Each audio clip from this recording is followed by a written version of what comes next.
We got some backlog Battlebots news for everyone today. It was announced all the way back in October that Deadlift is retiring from Battlebots action. Hopefully not heavyweight action, but we're just going to have to see. We're talking about everything Deadlift today, from its history to its potential future, and even opinions from some of TCC's hosts about the robot Deadlift, including a beloved fan of its, PoryNog. Stay tuned for all of that if you're a Deadlift fan or even a Battlebots fan, right here, right now at the Combot Collective.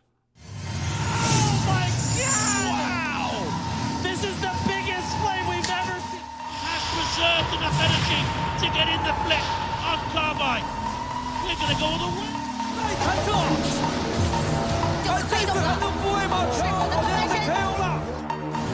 Oh my God! That's going to hurt. Grab the milk, Kenny. Welcome to the Combot Collective.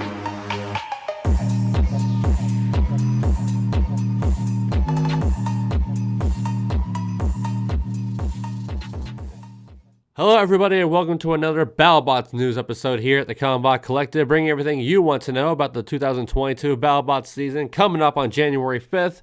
But today is actually our final piece of 2021-2022 season news for the heavyweight class. And this year we have discussed a lot of robots who have said their goodbyes from the Battlebots from the 2021 season. From fan favorites, we got the toy behind them right here like Duck, to crazy robots like Smee and Deep 6, to Pain Train, to even potentially Ghost Raptor. That's been a big rumor swirling around lately, but now we have another number added to those ranks, and it is yet another control bot. RoboGym Robotics, who have been known for selling parts of Deadlift after its seasons, have made another post back in October 17th talking about more Deadlift sales. But as we read here, RoboGym snuck in a little bit of extra news on the Swole Suplex machine that many Deadlift fans, including TCC's own PoryNog, were shocked and sad to hear word of. Hey bot fans, today is the final day of auctions for our Battle Damage Season 6 Suplex arm, and now with the release of Vengeance in Vegas, Deadlift is officially retired. There it is right there. So don't miss out on your chance to own this iconic piece of Battlebots history as featured in the Battlebots Season 6 promo banner. So this right here, quite anticlimactically I would say, marks the official retirement of a TCC favorite and a beautifully themed control bot in Deadlift. I seriously had my hopes to see Deadlift compete at various sportsman events that happen in Florida, competitions like Robot Ruckus and South Florida Fair, or maybe even Robotica or NHRL if they get a heavyweight arena, or even Robo Games. And who's to say that those hopes maybe will be answered in the coming months or even years. It's not uncommon for the old guard to show up and compete at the odd random heavyweight event. We've seen old machines like Tsunami, Hexadecimator, and very recently Tornado constantly turn up and fight on the odd occasion, so nothing is impossible in robot combat. Deadlift is still a brand new state-of-the-art machine. I think it would do very well in sportsman competitions, so only time will tell, but it is gone from the battle box as we just read. To celebrate Deadlift, it's certainly worth discussing this robot one more time with the TCC crew, but first let's take a look back at this robot's short but very interesting career. One which started with Deadlift being a last-minute coded reserve during the 2020 Battlebots World Championship, an event which had numerous beloved machines like Apollo, Blacksmith, we have right here, check that out, have the NERC bots all together here, free shipping, Ripper, and many other robots suddenly unable to make it to the 2020 Battlebots season. The call was made for numerous reserve machines, such as veterans like Bale Spear and Kronos, but also some new blood who would have not gotten the opportunity prior, machines like Jackpot, Rusty, Pain Train, and of course, our star today, Deadlift. During those 2020 COVID supporter reveals, we'd see this lifting robot for the very first time, and we had not much known about this machine aside from the fact that it was a robot coming from RoboGym Robotics, a crew captained by Indiana's Ryan Scholsky, and a team very well known for their exploits within the NARC thanks to their smaller machines such as Botceps and Bigley. Those two revered machines were vertical spinners though. This was a whole new world for RoboGym in both the heavyweight and the control bot game, so having your first event be Battlebots is no joke whatsoever, and sadly for Deadlift, just like many of these last-minute COVID entries, the established field and the established robots were quite an overbearing presence for Team RoboGym, with the weapon woes and reliability issues being plentiful, but despite all of these issues, the robot would bat 500 in the regular season. Sadly though, its 2 regular season fights would miss making TV, the first of these fights being Deadlift's only ever regular season win, a fight versus fellow Combot Bale Spear, only to then lose to a top 32 qualifier against Mammoth in the following round, which put the untelevised Deadlift out of Giant Nut contention. Though perhaps Deadlift's most memorable stint of action would be its time in the 2020 season of Battlebots Bounty Hunters. Deadlift appeared in both the Tombstone and Icewave brackets, some tough cookies there, and would have a tough time in the latter bracket during a round 1 fight with the 2015 semi-finalist Ghost Raptor. Deadlift dominated this fight initially, looking to have all but won a judge's decision. When heading into the second half of the fight, we'd see Deadlift break down and burn out, just like how Bale Spear did against it during the regular season, allowing Ghost Raptor to eke into the next round of that bounty tournament. This disappointing result must have lit a fire under the ass of Team RoboGym though, as the team would kick off its Tombstone bracket run by knocking out the recently established playoff rookie Jackpot with the greatest of ease, throwing it over and out in just over a minute in what would be the biggest upset during all of Battlebots Bounty Hunters that year. Unfortunately for Deadlift, Gruff was waiting on the other side of the bracket semis, and even though Deadlift just proved it was a formidable control bot, it would be outplayed by the granddaddy of Battlebots control bots and Gruff, the eventual Battlebots bounty bracket winner. That left Deadlift at a disappointing 1-4 during the 2020 Battlebots season, but 2021 was just around the corner and Team RoboGym were very much ready.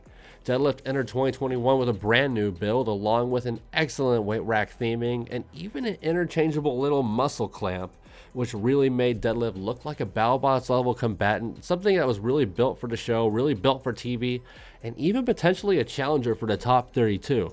In Deadlift's first fight, a YouTube exclusive during week 1, one we actually have playing behind us right here, we had a rematch between Jackpot and Deadlift after the lifter's massive upset, but Jackpot would get its revenge here via judge's decision, much thanks to its mini bot ace. In the second round, Deadlift wouldn't be given much an easier challenge, as it would face off against the robot it almost had a chance to face during Battlebots Bounty Hunters, a reboot legend in Icewave who would knock out Deadlift in about 3 or 4 strikes, not much issue at all. Deadlift would then take another knockout loss to Backsmith during Battlebots Champions, the Golden Bolt tournament. A far cry from their 2020 Bounty Hunters run, but at least Deadlift would cap off its 9-fight career on a high note during a fight we recently discussed here on our Vengeance in Vegas rundown. 2020 COVID rookies Deadlift and Pain Train squared off inside the battle box.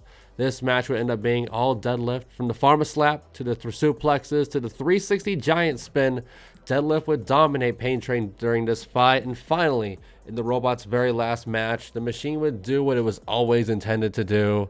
But now, that's where we likely end with Deadlift. The team probably was denied application, or maybe did not even enter Battlebots 2022. And like we saw on that aforementioned retirement post, now for Team RoboGym, it's all about selling numerous battle-used pieces of Deadlift on eBay. Pieces which have already been bought by some of our TCC watchers, like our friend Adam on Instagram, which we have a picture of here, and even our own co-host PoryNog. And speaking of PoryNog, before we send it off to our host, it is worth noting that this does not mean an end to Indiana's RoboGym Robotics as a whole. The team has been quite known to compete at NERC events such as Motorama, an event coming up soon in February, so look out for that and potentially other outings from the team down the line in places like RoboGames or NHRL. That's going to do it though for me at the Combot Collective here with some sad robot news, but we recorded earlier a bit of Deadlift retrospective with the rest of the TCC crew, including Deadlift superfan PoryNog. I've been hyping it up. Let's go right now to myself from the past, PoryNog, MisterRedman, and Captain Mantine, discussing Deadlift. Catch you on the flip side. So here we are. I'm here with the TCC crew, wrapping up this Deadlift news video. We were just talking all about Team RoboGym retiring this famed lifter, and I'm here with MisterRedman, PoryNog, and Captain Mantine, some of the TCC crew, some of our TCC crustaceans here. What are y'all's thoughts? So, yeah, you guys have any retrospective thoughts for Deadlift as we've bid it farewell? I think it's an absolute shame, really, that Deadlift is going. Even though I suppose they weren't really around for as long as some of the control bots that are still kicking, it's a darn shame to see any machine go. I feel like when it comes to choices made in regards to retiring certain robots, we're seeing it, I think, a lot more when it comes to robots that do not rely on spinners. And Deadlift going is just another example of this doesn't work anymore in the mainstream, the current meta that I suppose Robot Combat is peddling, and that is you either go spinner or you lose. I entirely understand them at retiring it, and I'm glad they at least got a decent showing. I think Vengeance in Vegas before retiring, that was a nice bodying pain train there. It was great stuff. I think I'll probably mention it again when it comes to seeing maybe like Overhaul retire in the future or some other thing. It's just a sign saying these robots are no longer going to be with us, and I don't think we're going to be seeing any control bots probably in the next 10 years unless something changes. Maybe even 5. See how it plays out. Yeah, I mean, I don't think they'll completely go away. I think there's some builders who are just crazy enough to keep bringing control bots forever. But Deadlift, they left on a high note. They didn't want to, upset anyone by, winning the nut next season, so they backed out. If they had competed, they would have beaten everyone, and it would have been really cool.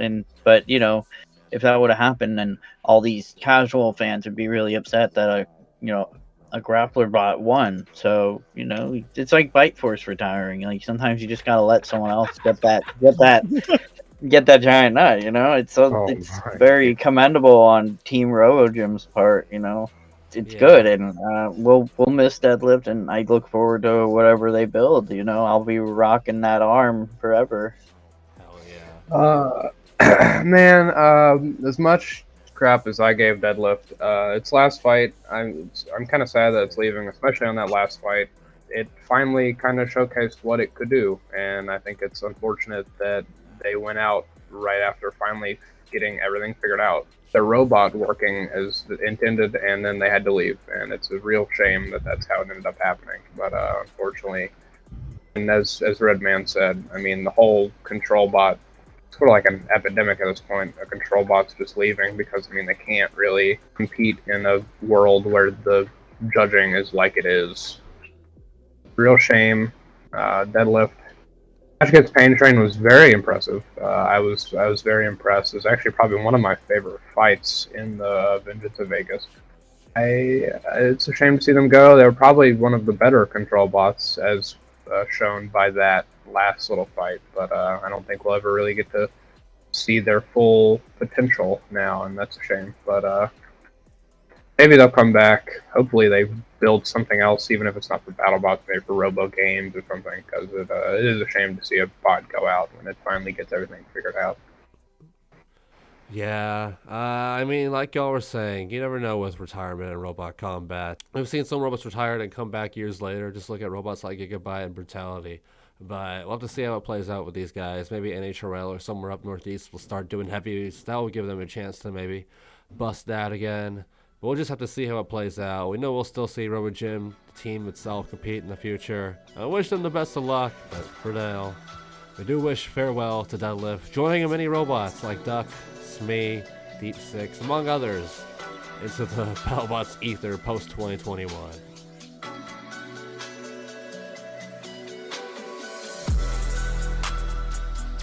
This was the Combot Collective. Find us on Instagram and Discord.